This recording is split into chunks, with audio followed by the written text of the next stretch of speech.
Good morning.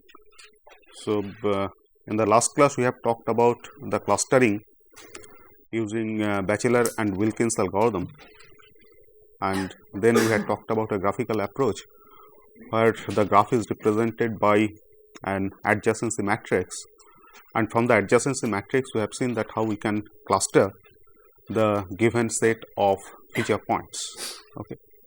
So, today we will discuss about another graph based technique, which is spanning tree based clustering technique.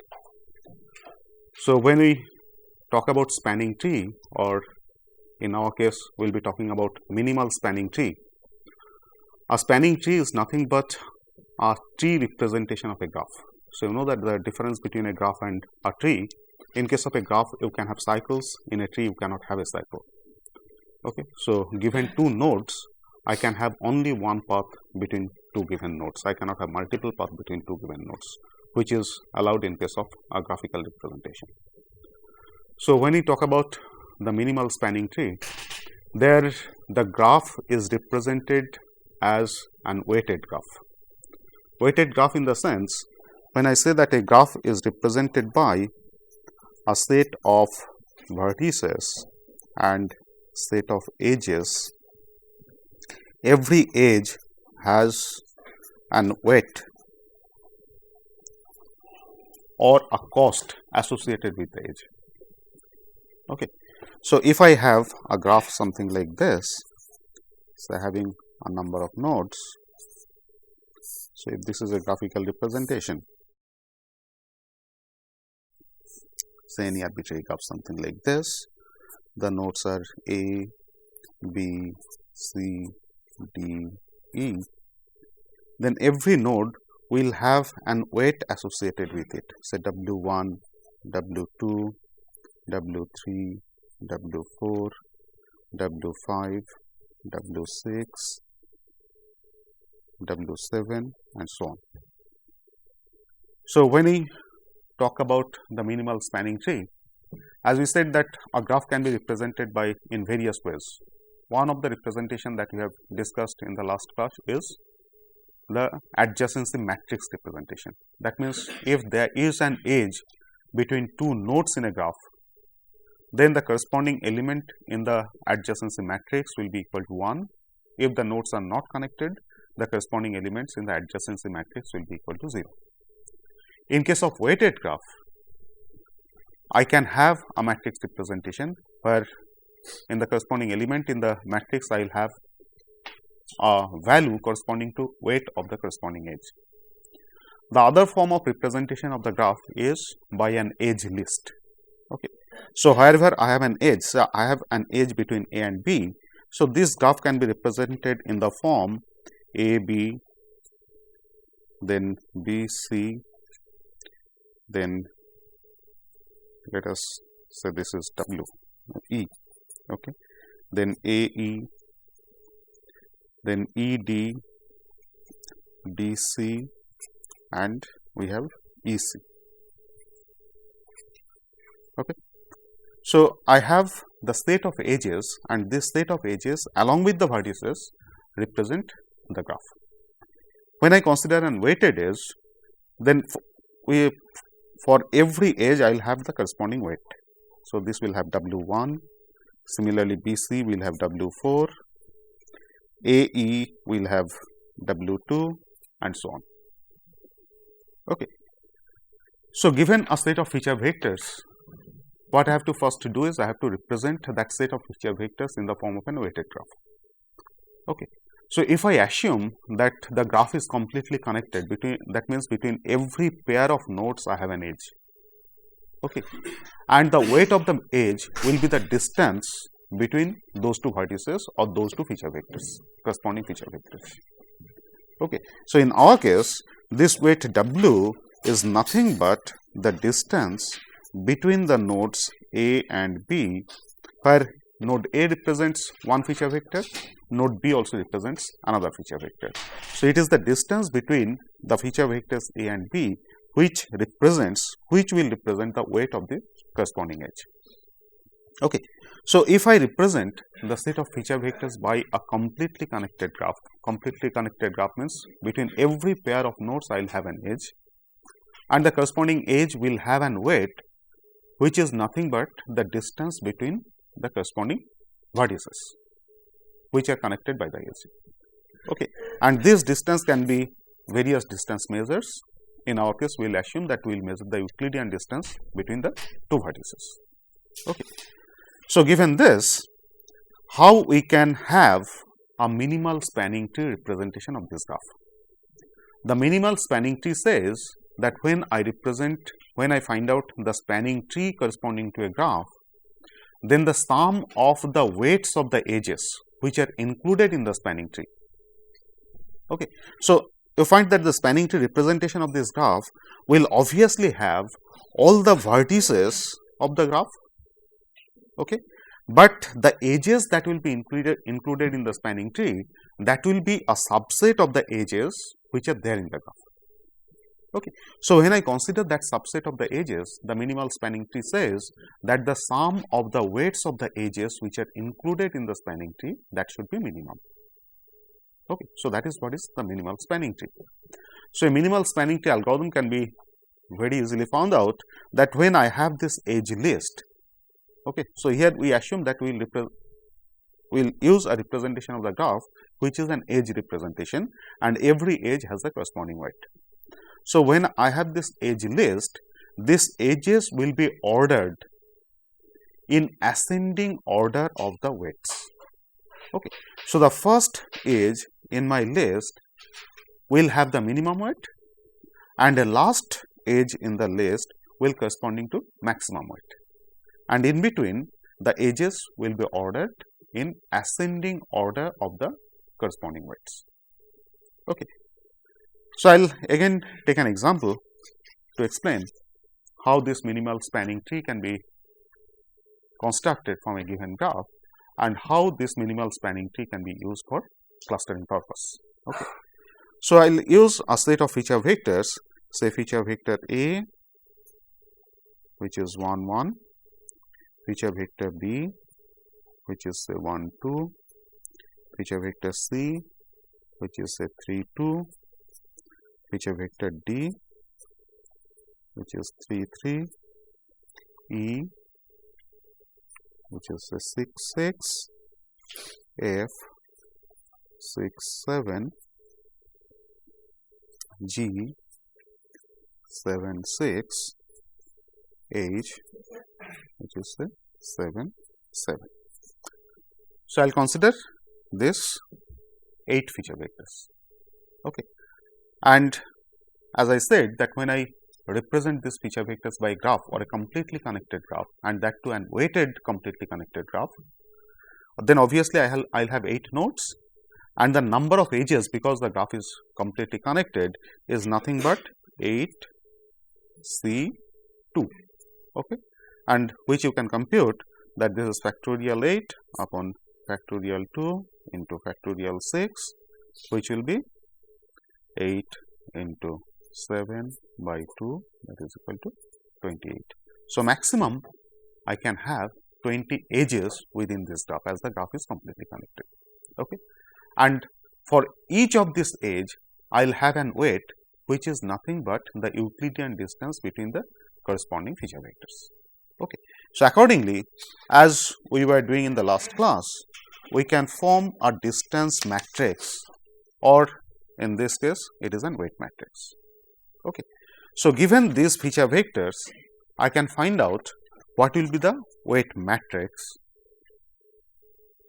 for this particular graphical representation. Okay. So, this matrix gives you the weight matrix. So, you find that this is the same one which we were trying to construct in the last class, that is the distance between AB is 1.0, distance between AC is 2.23, distance between AD is 2.82. Okay. So, the edge between A and B will have a corresponding weight which is 1, and edge between A and C will have the weight which is equal to 2.23. Edge between A and D will have the weight which is 2.82. Edge between A and D will have the weight 7.07, and so on. Okay. So, I can find out the edges within the graph using this particular weight matrix. And once I have this weight matrix, from this weight matrix I can find out the ordered list of the edges which are put in ascending order of weights. Okay. So, as I said that the weight between these two vertices A and B is 1.0, and when you look at this weight matrix you find that this is the minimum weight. Similarly, I will have other edges where also the weight is 1.0. Say for example, here E and F, the edge between E and F, that also has an weight 1.0, edge between E and G, that also has an weight 1.0. Okay. So, similarly, I can find out an edge list, and based on the weights I can put the edges in ascending order of the corresponding weight values. So, I get the edge list like this: AB is 1.0, CD is 1.0, EF is 1.0, like this, EH is 1.41, FG is 1.41, BC is 2.0, AC is 2.23, and so on. Okay. So, once I have this ordered edge list, using these edges I have to form the spanning tree. Okay. So, what is the algorithm for finding out the spanning tree? The algorithm says that you take the first edge, because initially my tree is empty. Okay. You take the first edge, one of the edges you take as root of the spanning tree. Okay. One of the vertices you take as root of the spanning tree, and the other vertices is connected by an edge whose weight is same as the weight of the edge as in the graph. Okay. Next, you consider the next edge. If they have a common vertex, then you simply add another node, okay, which are connected to one of the vertices of the already existing tree by the edge that you are considering. Now, while doing so, it may so happen that I can create a number of trees, because the first edge and the second edge, they may not be connected. So, effectively what I will have is I will have two trees, but subsequently when one of the edges connecting one of the nodes of one tree and the other node of the other tree, you encounter that you connect those two trees by the corresponding edge. Okay. And while forming this tree, always you have to find that if you encounter an edge which is already placed in one of the trees, then you should not consider that edge anymore. Not only that, if any edge produces a cycle within the tree, you should not consider that edge also. Okay. So, following these rules, you can form the spanning tree, and as in this case the spanning tree is formed by considering the edges first which have got the minimum weights. So, that will ensure that the spanning tree that you construct, that will also be a minimal spanning tree. Okay. So, from this example, let us try to construct the spanning tree. So, the first edge that I have is an edge AB which has an weight 1.0. Okay. So, I will take this particular edge to start my spanning tree, and I assume that out of this edge let A be the root node. Okay. So, I will have node A as the root node, okay, and AB forms a tree where the weight of this edge is 1.0. Okay. The next edge is CD. You find that you do not have any common vertex. So, CD will form another tree, okay, whose weight is also 1.0. So, let me take CD somewhere over here.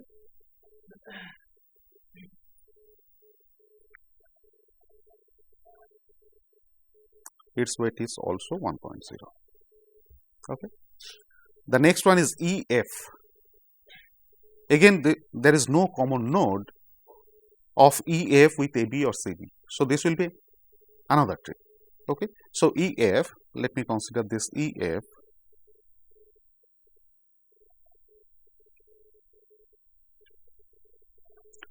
This edge is also, weight of this edge is also 1.0. then EG. Okay. So, now you find that between EF and EG, the node E is common. Okay. So, I will include this EG and connect it to this existing tree by this edge EG, and its weight is also 1.0. Okay. The next one is FH, okay, whose weight is also 1.0. F I already have, so this is another node FH, and this weight is also 1.0. Next, what I have is FG. Okay. So, here you find that if I consider this edge F and G, because both the nodes are already there in one existing tree, so this will form a cycle. So, I should not consider this node at all. Okay. The next one is BC. So, you find that C is in one tree, B is in another tree. So, I should connect these two trees using this edge BC, and the weight of this edge BC is 2.0. Okay. The next one is AC. You find that both A and C, after the inclusion of this edge BC, both A and C are in the same tree. So, if I connect this A and C by this edge, in that case there will be a cycle within the tree. So, I should not consider this edge AC. Next comes BD. So, by using BD, again I have similar situation. If I connect B and D, there will be a cycle. So, I should not connect B and D. Next comes AD. Again the same situation. If I connect A and D, there will be a cycle. So, it will not remain a tree anymore. So, I should not connect AD. Next comes DE. Okay. And here you find that D is in one tree, E is in another tree. Okay. So, I should consider this node, this particular edge DE, and connect D and E by the edge DE, and you find that weight of this edge is 4.24. So, that is the weight of this edge. Okay. And here you find that we started with 8 nodes. Okay. All the 8 nodes have been put in this particular tree. I can go on checking each and every other edge, but if I try to include any other edge within this tree, there will be a cycle. Okay. So, I can stop creation of the tree when I have a single tree and all the nodes in the graph are included in that single tree. So, the tree formation can be stopped at that particular point. So, here what I have is, I have formed a tree where node A is the root node, this is the root node, and if you take any pair of vertices or any pair of nodes, you will find only one path existing between this pair of nodes. Okay. And as the edges have been considered in ascending order of the weight values, so this algorithm ensures that the sum of the weights which are included in this tree, that will be the minimum possible. You have any question? Okay. So, that is the minimum possible sum. However, this minimal spanning tree is not unique. That is the reason I said it is minimal, not minimum. Okay. The reason is, I started with the node A as the root node. If I take any other node as the root node, that is start formation of the tree with any other node as the root node, then I can have another form of tree. But this ensures that assuming one of the node to be root node, your spanning tree will be unique. But for various nodes as root nodes, the spanning tree will be different. Okay. So, that is why it is the minimal spanning tree. Now, the question is, once I have this minimal spanning tree, then how this minimal spanning tree can be used for the clustering purpose. Okay. The operation is very simple. You just check the weights of the edges within this minimal spanning tree. And because it is a tree structure, it is quite obvious that if I remove any of the edges, then the tree will be broken into 2 subtrees. Okay. If I remove 2 edges, the tree will be broken into 3 subtrees and so on, unlike in case of a graph. If I have a completely connected graph, removal of one of the edges does not ensure that the graph will be partitioned into 2 unconnected subgraphs, which is not true in case of a graph, but in case of a tree, because there is no cycle, if I remove any of the edges, then the tree will be partitioned into 2 subtrees and so on. So, by deleting the number of edges, I can attain the desired number of clusters. Okay. So, what you can do once I have this minimal spanning tree is that you find out an edge whose weight is maximum, and as I said that in our case the weight of an edge is nothing but the distance between the corresponding feature points or the distance between the corresponding nodes. So, it simply says the weight represents that what is the degree of dissimilarity between 2 given nodes. Okay. So, if I choose an edge whose weight is maximum or whose cost is maximum, that simply says that the distance between the corresponding vertices is maximum. Okay. So, coming to this spanning tree, you find that the maximum weight of an edge in this spanning tree is 4.24. So, if I remove this edge, then you find that the tree is partitioned into 2 subtrees. One tree contains the nodes A, B, C, D. The other tree contains other subtree contains E, F, G, and H. So, obviously, I get 2 clusters. One cluster containing nodes A, B, C, D. This is my cluster number 1, and the other cluster is E, F, G, and H. This is cluster number 2. Okay. If I want to go further, subdivide this into more number of clusters, then within each of them you find out which is the next maximum weight. Okay. So, here you find that the next maximum weight is between edges C and B, which is equal to 2. So, I can remove this. If I remove this, then this cluster, which is A, B, C, D, is now broken into 2 clusters, one containing A, B, the other one containing C, D. So, I have cluster containing feature vectors A, B, C, D, and the other cluster remains as it is, because here none of the edges is having the same value. Okay. So, other cluster is E, F, G, and H. So, total I have 3 number of clusters in this case. Okay.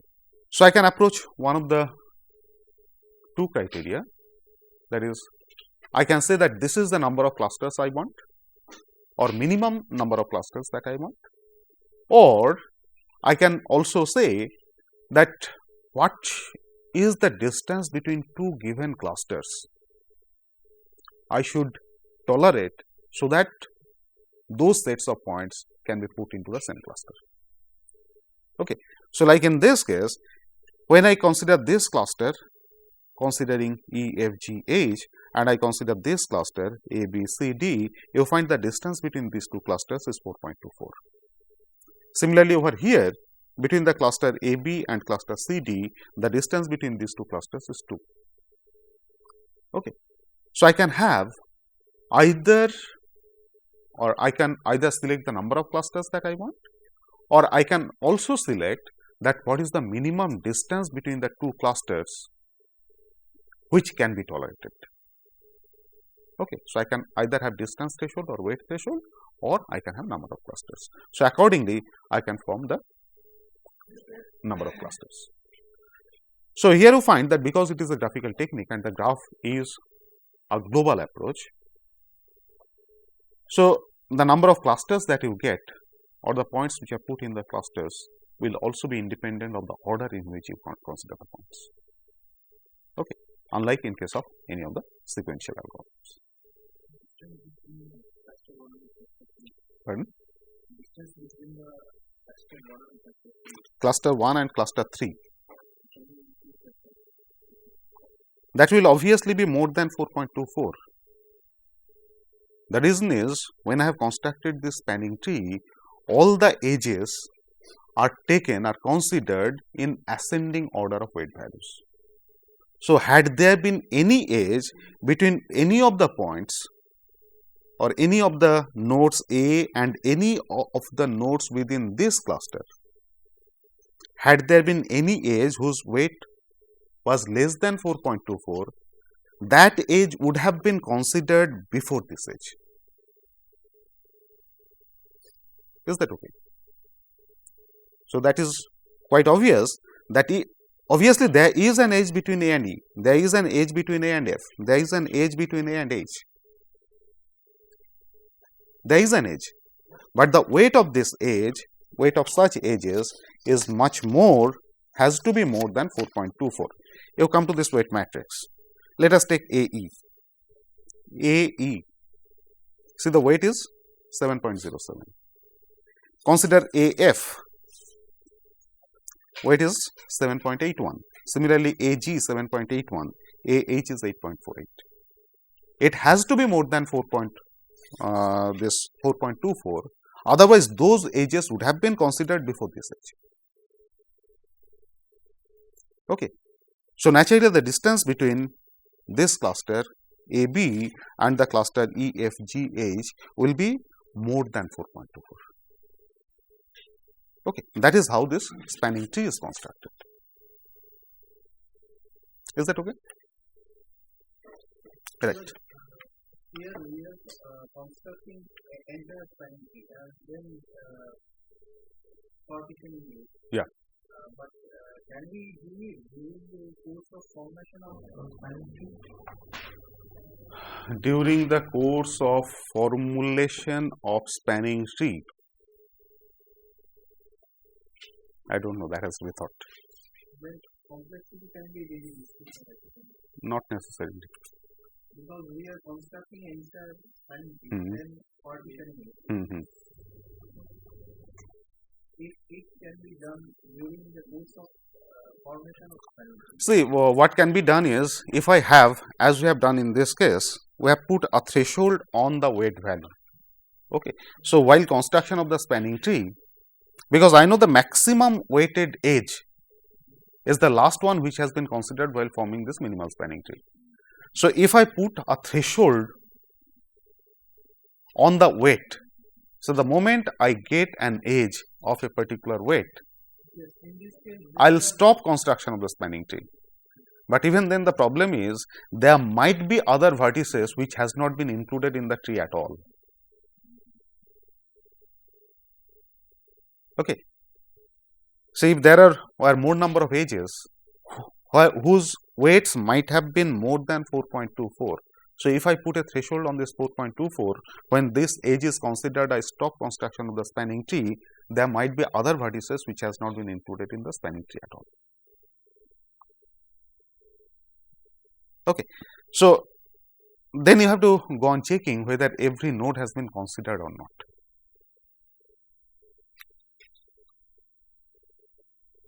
Is that okay? Right. So, these are the graph based techniques for clustering operation. Okay. Now, let us talk about one iterative technique, iterative clustering.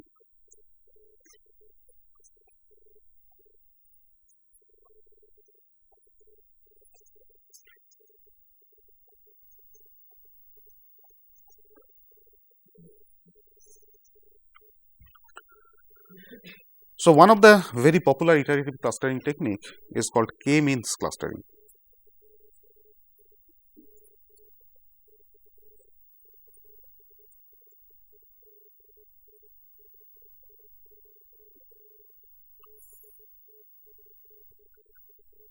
So, it is concept is very simple. I assume that whatever be the set of given feature points, I will construct k number of clusters out of these feature points. Okay. So, the approach is something like this. Initially, you arbitrarily partition the set of data into k number of clusters. Okay. So, that is quite arbitrary. Once you partition the data into k number of clusters, for every cluster you find out the cluster mean, which is the mean of the feature vector. So, I get k number of mean vectors. Once I get this k number of mean vectors, then you try to reassign the set of points into various clusters based on minimum distance. Okay. So, it may so happen that initially, because your clustering was totally arbitrary, so a feature vector which has been put into say cluster 1, but after computation of the cluster centers, you may find that for this feature vector, its distance to cluster center of cluster 5 is less than its distance from cluster center of cluster 1. Okay. And its distance from the center of cluster 5 is the minimum among all other distances. So, you reassign this feature vector into cluster number 5. Okay. So, likewise, you try to reassign all the feature vectors using minimum distance based on minimum distance from all the cluster centers. So, after reassignment, you recompute the cluster centers, okay, and then reassign the feature vectors again. So, your recomputation of the cluster centers and reassignment of the feature vectors goes on iteratively until and unless you come to a stage when the clusters have not changed. Okay. So, that is the condition of convergence, that in a pass no point has been or no feature vector has been reassigned to any other cluster. Okay. So, that is the condition of convergence. So, this is an iterative algorithm. Okay. I can have a formal way or a general way of this iterative algorithm where I can define that or I can define a criteria function where this criteria function is based on sum of squared error. Okay. So, if I say, let us take ith cluster.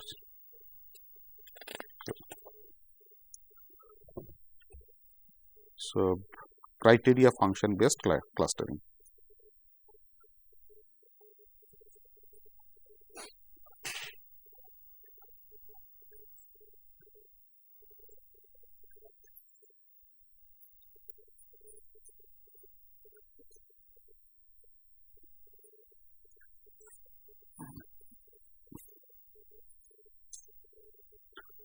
So, again in this case, I assume that I will form k number of clusters. So, initially all the feature vectors will be arbitrarily partitioned into k number of clusters. Now, if I take ith cluster,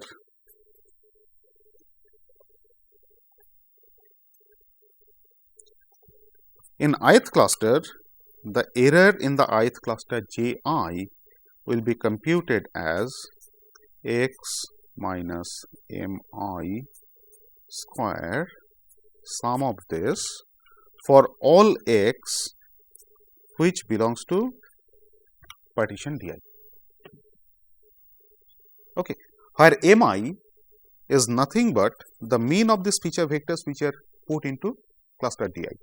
So, mi is simply 1 upon say ni is the number of feature vectors put into set Di and summation of x for all x belonging to Di.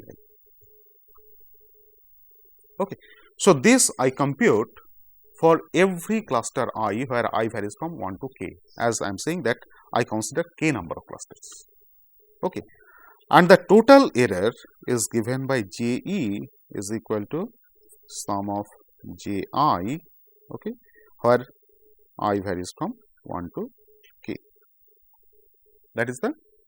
So, you find that this term tells you within cluster sum of squared error, and this tells you what is the overall error. So, this clustering technique tries to find out the clusters for which this total error will be minimum. Okay. So, how I can do it iteratively? Suppose after that initial partitioning, I take one feature vector from one cluster and try to push into another cluster. Okay. And then try to find out that if I push this feature vector from one cluster to another cluster, whether the total error can be reduced or not. Okay. So, I take a feature vector x hat, okay, and try to move it from say set di to set dj. You take this feature vector xi from the ith cluster, try to push it into jth cluster. Okay. So, when I try to do this, then the ith cluster initially had mean of mi. Similarly, jth cluster had mean of mj. Okay. So, as I am pushing x hat from ith cluster to jth cluster, this mj mean of jth cluster will be changed to, let us put it as mj star, that is the new mean of the jth cluster, which will be nothing but initially before putting this x hat into the jth cluster, the number of points in the jth cluster was the nj. Okay. As I put this new point into the jth cluster, the number of points in the jth cluster will be nj plus 1. Okay. So, this will simply be 1 upon nj plus 1 into previous number of points nj into previous mean mj plus x hat. Is it okay? So, this is the new mean of the jth cluster dj. And if I simplify this, you find that it will be 1 upon nj plus 1 into, I can rewrite this expression as mj into nj plus 1 plus x hat minus mj, and which is nothing but mj plus x hat minus mj upon mj plus 1. Okay. So, as this new feature vector x hat has been pushed from the ith cluster to jth cluster, the mean of the jth cluster, which before this x hat was pushed into this, was mj. After this x hat is pushed into the jth cluster, this mj has been changed to mj star, where you find that there is an increment in mj, which is given by x hat minus mj upon nj plus 1. Okay. So, in the same manner, the total error, I can also compute what is the total error, change in total error of the jth cluster. Okay. So, the change in total error of the jth cluster will be something like this. So, before pushing this x hat, the error in the jth cluster was xj, which is nothing but sum of x minus mj squared for all x belonging to cluster dj. Okay. So, this was the total error in the jth cluster before putting this x hat. After I put this x hat, then the total error in the jth cluster is changed to xj star, and which is nothing but summation of x minus mj star, okay, because now the new mean is mj star, it is not mj anymore, squared, where for all x belonging to cluster dj, okay, plus as this new feature vector x hat has been included in the jth cluster, so it will be x hat minus mj star squared. This is the total error in the jth cluster. Okay. And again I can simplify this. So, this will be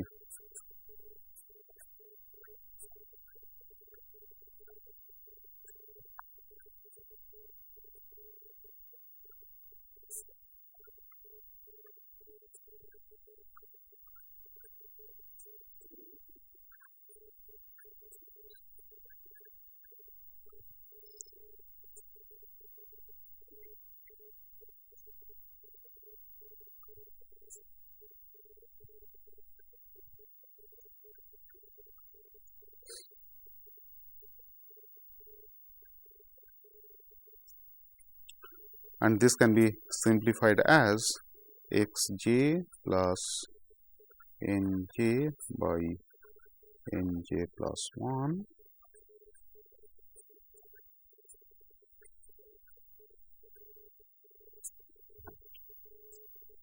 Okay. So, because of inclusion of this x hat into the jth cluster, the mean has been moved from mj to mj plus x hat minus mj by nj plus 1, and the total error, squared error, has been increased from xj to xj plus nj by nj plus 1 into x hat minus mj squared. Okay. So, as there has been change in the mean and error, sum of squared error in the jth cluster, similarly there will also be change in the mean and sum of squared error in the ith cluster. Okay. So, if I consider the ith cluster, assuming that Ni is not equal to 1.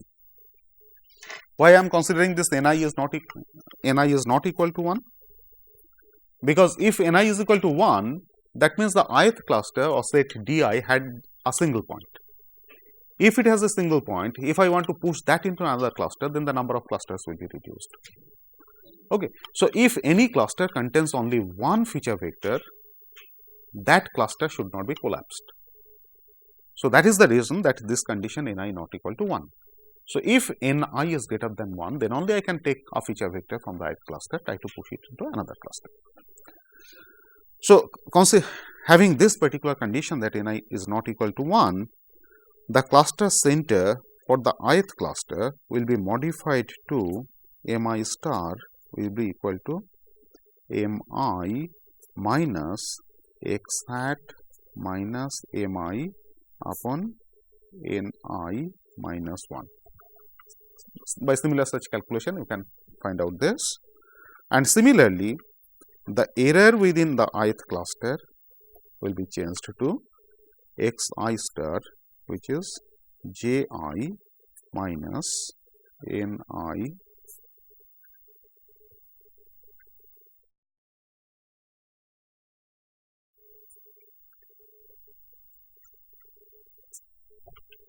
Okay. So, it is by similar calculation that we have done earlier, I can find out that what is the change in the mean of the ith cluster and what is the change in the sum of squared error in the ith cluster. Okay. So, now if you compare these two, you find that for the jth cluster, so this is my j star. So, for the jth cluster where I have pushed this feature vector x hat, okay, there the total error has been increased by amount nj upon nj plus 1 into x hat minus nj square. This is the amount of increase in the error in the jth cluster. Similarly, in the ith cluster,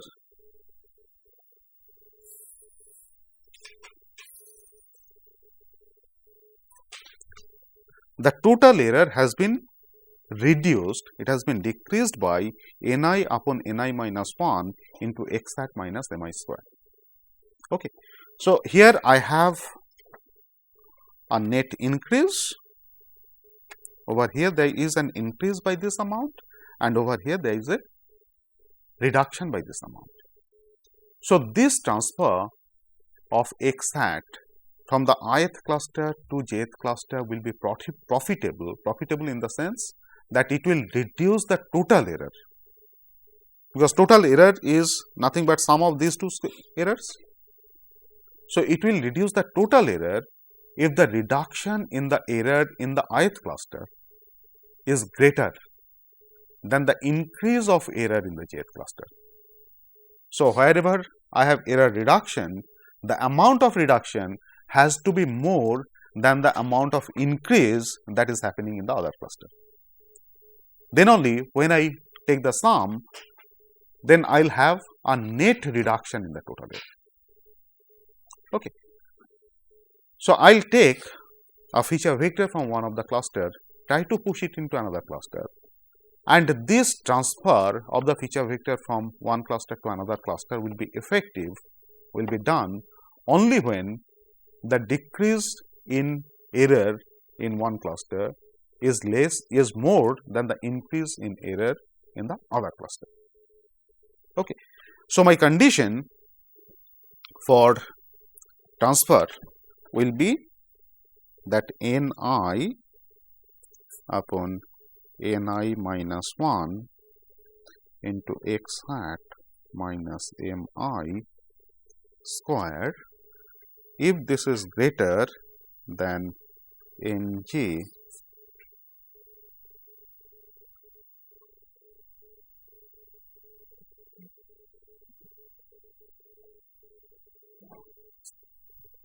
okay. So, only when this condition is true,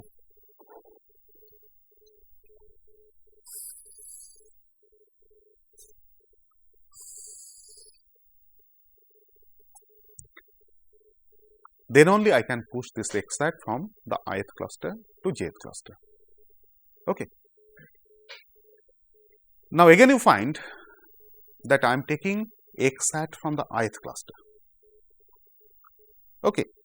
That means this amount is fixed, but ith cluster is one of k number of clusters. Okay. So, I have k minus 1 number of other clusters, and this j can take on any of this k minus 1. Okay. So, this jth cluster can be any of this k minus 1 number of clusters, right. So, what I have to do is I have to compute this value for all those jth clusters which is not ith cluster. Okay. So, for all values of j not equal to I have to compute this value, and because this is the amount of increase, naturally I should select that particular cluster where the increase is minimum. Okay. So, if I have two such clusters, say cluster number 2 and cluster number 3, I find that the increase in error in cluster number 2 is more than the increase in error in cluster number 3. So, obviously, I should push this x hat into cluster number 2, not in cluster number 3, because in that case, the total amount of reduction that I will be getting is not the minimum. So, this ensures that by pushing this x hat from ith cluster to jth cluster, you have a net reduction in the total error. And to maximize that reduction, I should push x hat into that cluster which gives minimum increase in the within cluster error. Okay. So, out of all those k minus 1 number of clusters, for whichever cluster the increase in the sum of squared error is minimum, this x hat should be pushed into that. So, this is the first condition. Without this, I should not try to push x hat from one cluster to another cluster, and the next condition is I should try to find out the cluster where if I put x hat, the increase in the sum of squared error will be minimum. Okay. So, this is another iterative algorithm following which we can also find out the cluster for a given set of feature vectors. There is another algorithm which is called a guard zone algorithm.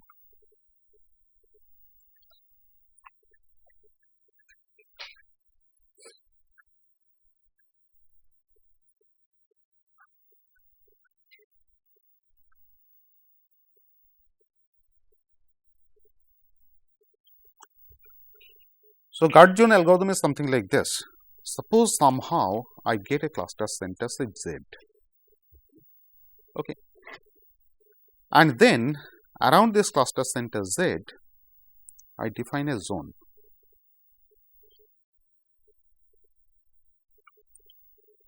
Okay. So, if a point falls outside this zone, then that feature vector will not be put into the same cluster as this cluster center Z. Okay. And within this zone, I have a subzone, something like this. Okay. So, suppose this zone is defined by this parameter tau, and this is a fraction of this parameter. So, let us put it as theta times tau. Okay. So, the algorithm works like this. You take one of the feature vectors, assume that to be the cluster center. Okay. Take the next feature vector. If the next feature vector falls, or the distance between the next feature vector and this cluster center is less than theta times tau, you put that feature vector into the same cluster as this cluster center. Okay. If it is between theta times tau and tau, don't take any immediate action or immediate decision about that feature vector. And if the feature vector is beyond tau, then that feature vector should not be clustered into this Z. Okay. So, normally this tau, it is decided by the designer. Similarly, what fraction of tau I should consider for putting a feature vector into the same cluster, that is also decided by the designer. So, theta is obviously between 0 and 1. Okay. So, if it is equal to 1, then whenever the feature vector falls within this region tau, it will be put into the same cluster. I should not put it as 0, but it is greater than 0. Okay. 0 not inclusive, but 1 may be inclusive. Okay. So, the algorithm is like this. You take the first feature vector, consider that as your first cluster center Z1. Okay. Take the next feature vector, find out the distance between the feature vector and this cluster center Z1. So, x is the next feature vector. Distance between Z1 and x. If this distance is less than or equal to theta times tau, if this is less than or equal to theta times tau, put it into the same cluster. Okay. If this distance is greater than tau, so in this case put in the same cluster Z1. If this distance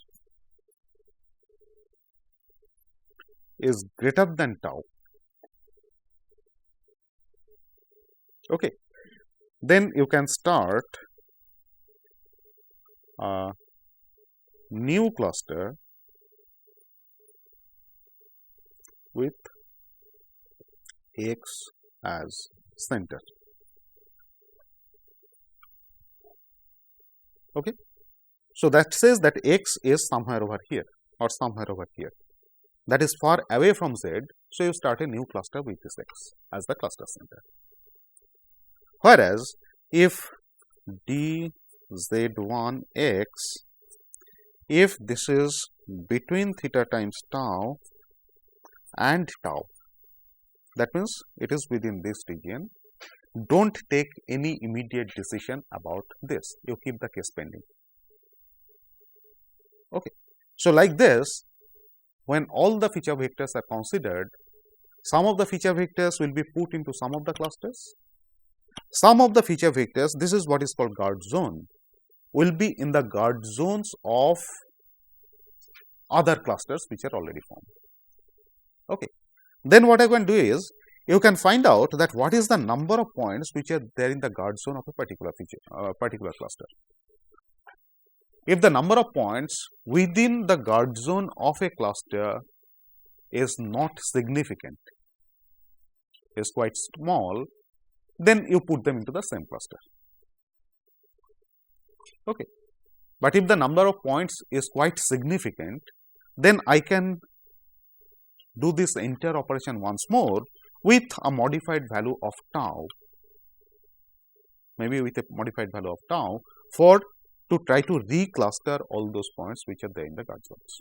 So this depends upon how many points I have within the guard zone. If the number of points in the guard zone is quite small, then try to put them into the same cluster in whose guard zone the points are existing. But if the number of points in the guard zone are quite high, okay, then it is quite logical that I can try to form more number of clusters using those points as their degree of belongingness within the same cluster in whose guard zone they are belonging, they are existing, is not that strong. So you can try to form other clusters using those points. Okay. So again you find that this is also an iterative algorithm, and as it is iterative algorithm, the final clustering output, as in case of any other iterative algorithm, will depend upon what is the order in which the points are presented. Okay. Unlike in case of our graphical algorithm, where we said that when I form a graph, it's a global structure. Okay. So in case of a graphical algorithm, the final output does not depend upon the order in which the points are presented, but in case of any of the iterative algorithms, the final output may vary depending upon the order in which the feature vectors are presented to the algorithm. Okay. So we'll stop here today. Next, we will talk about some other topic. Thank you.